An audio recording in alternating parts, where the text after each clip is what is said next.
Hello, everybody, and welcome to IC Market Commentary.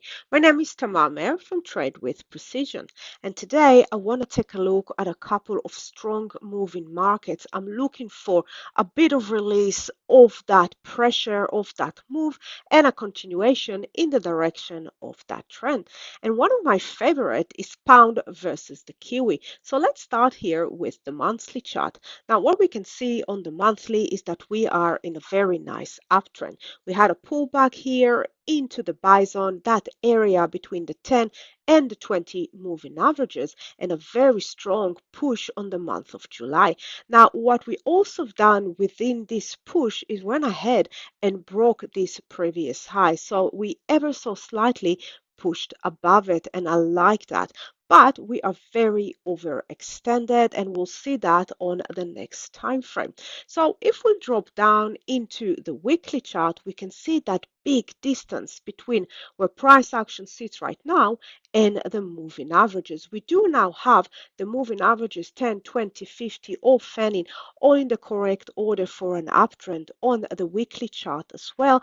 But this distance is a very strong one, and I'm looking for a bit of release of this very strong buying pressure.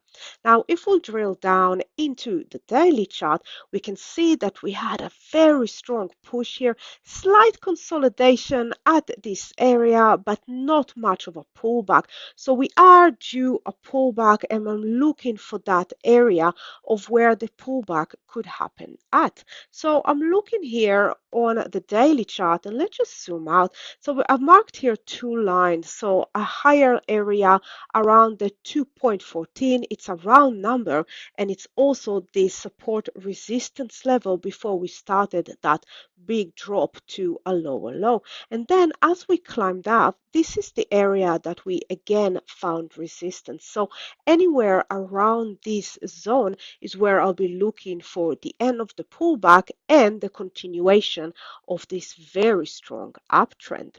The next market, and quite similar, is pound versus the Aussie. So once again, let's start here with the monthly chart. And on the monthly, we can see we are back into an uptrend. And once again, a very strong month of July that broke into a higher high.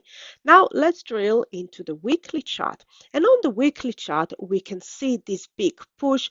We do have the moving averages starting to fan here in the correct order. And once again, very overextended. So in this case, I'm also looking for a pullback, and I'm looking for this area of the previous swing high here on the weekly chart. So in and around the 1.9350 area.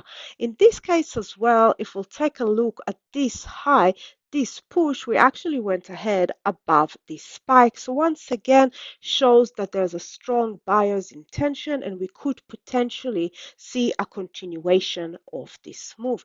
Quick look here on the daily, and we can see that overextension. So the area that I'm looking for a pullback, it's also the top of that consolidation before the continuation of that break. So once again, just like pound Kiwi, not much of a pullback, a simple consolidation, very quick one, and a burst to a higher high. So I want to see that release of the strong buying pressure.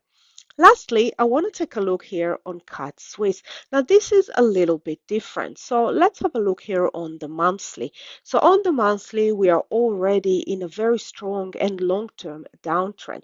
We can see we had a pullback into the sell zone, the area between the 10 and the 20 moving averages in a downtrend, and a continuation of this move. And we're coming pretty close to this previous swing low. So what I'm looking for is a bit more of a deeper pullback in this market. So if we take a look on the weekly, we can see that the weekly already had two pushes, and we're sitting quite close here to this previous consolidation. So I want to see a pullback in the context of the weekly back into these two rejection candles, so into this breakout level.